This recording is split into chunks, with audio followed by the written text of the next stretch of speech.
Assalamualaikum warahmatullahi wabarakatuh. Teman-teman, kembali lagi dalam pelajaran PAI. Nah, kali ini kita akan membahas tentang ketentuan sholat. Disimak baik-baik ya videonya. Sholat merupakan salah satu dari kewajiban yang harus dilakukan oleh orang muslim. Nah, selain muslim, ada 9 syarat yang harus dipenuhi sebelum melakukan sholat.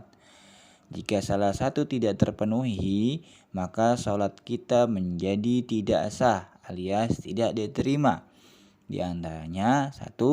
Muslim, 2. Berakal, 3. Baligh, 4. Bebas dari kotoran, 5. Suci dari najis, 6. Menutup aurat, 7. Telah masuk waktu sholat, 8. Niat, 9. Menghadap kiblat.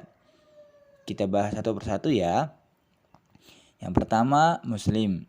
Artinya yang wajib melakukan sholat hanya orang yang beragama Islam saja. Adapun selain orang Islam, jika tetap melakukan sholat, maka sholatnya tidak diterima. Jadi kalau ada orang Kristen atau orang Hindu ikutan sholat, maka sholat mereka tidak sah ya teman-teman. Yang kedua, berakal. Maksudnya hanya orang yang akalnya sehat yang dibolehkan untuk melakukan sholat. Adapun orang gila yang tidak waras otaknya, maka tidak diwajibkan mereka untuk sholat. Jadi kalau ada orang gila ikutan sholat, maka sholatnya tidak sah ya. Yang ketiga, baligh. Baligh atau bahasa lainnya mumayyiz. Baligh artinya orang yang sudah dapat membedakan mana yang benar dan mana yang salah, mana yang baik dan mana yang buruk.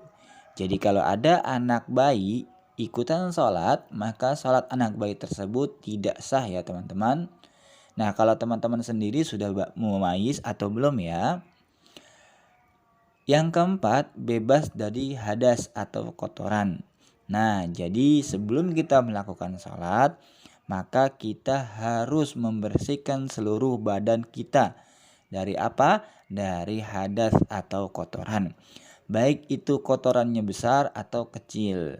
Kalau hadas besar, dibersihkan dengan cara mandi. Kalau hadas kecil, dibersihkan dengan cara berwudu. Jadi kalau ada yang sholat tapi nggak wudhu, maka sholatnya tidak diterima ya. Dan perbaiki lagi wudhunya teman-teman. Siapa tahu masih ada yang tidak benar. Karena kalau wudhunya tidak benar, maka sholatnya juga tidak sah atau tidak diterima.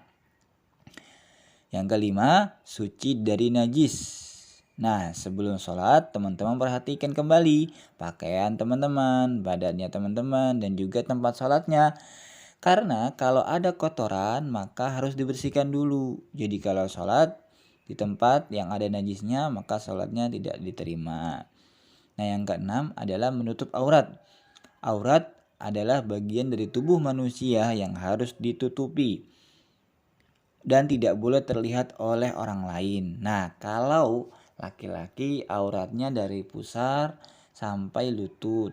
Sedangkan bagi perempuan, bagi teman-teman perempuan nih, batasan auratnya adalah seluruh anggota tubuh kecuali muka dan telapak tangan.